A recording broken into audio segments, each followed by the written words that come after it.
ദൈവവചനമനുസരിച്ച് നീതിമാന്മാരായി ജീവിക്കുന്നവർക്ക് മിക്കപ്പോഴും മറ്റുള്ളവരുടെ പരിഹാസവും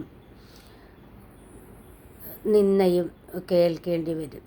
അങ്ങനെയുള്ള സമയത്ത് നമ്മൾക്ക് ദൈവത്തോട് പ്രാർത്ഥിക്കാൻ പറ്റിയ ഏറ്റവും നല്ലൊരു വചനഭാഗമാണ് ജ്ഞാനം 5-ാം അധ്യായത്തിൽ 1 മുതൽ 4 വരെയുള്ള വാക്യങ്ങൾ. വചനം ഇങ്ങനെ പറയുന്നു: നീതിമാൻ തന്നെ പീഡിപ്പിക്കുകയും തൻ്റെ പ്രവൃത്തികളെ പരിഹസിക്കുകയും ചെയ്തവരുടെ മുൻപിൽ ആത്മവിശ്വാസത്തോടെ നിൽക്കും. അവർ അവനെ കാണുമ്പോൾ ഭയം കൊണ്ട് വിറയ്ക്കും.